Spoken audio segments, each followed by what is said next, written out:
it's true that exceeding, 1.5 degrees of warming once we do so, on a multi-year, multi-decadal basis, will be for some people and some ecosystems and some ways of life an unacceptable amount of warming. That is absolutely true. Is 1.5 degrees or 2 degrees or whatever the warming level is an existential threat? Well, yes, it is, but not necessarily to humanity or Mm. civilization, but it certainly is for individual communities, even individual countries, especially low-lying countries, island nations. Is it for individual ecosystems? Undoubtedly, we're already there for some ecosystems.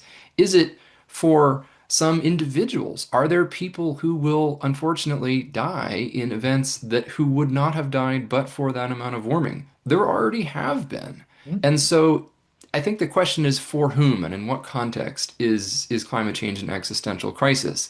By many appropriate definitions, it already is. But I do think it's important to differentiate that from sort of the seemingly sort of prevalent view right now, which is that, once we hit a specific level of warming, that everyone on Earth just somehow drops dead. Not only is that not true for a variety of reasons, but I think the reason why it's important to understand that that's not the case is because it's actually a more insidious problem than that. And this is where, there's some popular culture. In the 90s, there were, and depending on who your listeners are, maybe you've seen these movies, maybe you haven't. Maybe they're old movies by this point. But the disaster movies, the meteor impact, the asteroid Yeah. impact, the Yeah. giant volcano, sort of these humanity faces a truly singular existential threat. And I guess the most recent version of this might be and it was a comedy that was, but it was a dark comedy, obviously directly in reference to climate change, which is Don't Look Up. That's maybe the Yes. most Yes, contemporary I watched example of that this. movie. Yeah.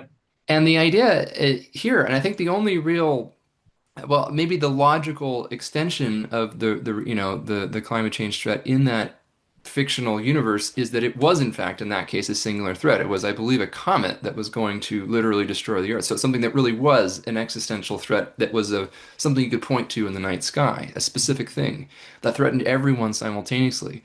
And in some ways, I'm glad we don't face immediate Yeah. extinction from a comet, but in some ways it might actually be easier to address the problem if it was some obvious singular threat, because climate change is not that. It's not. Yes. Is precisely because it isn't going to result in the end of everything.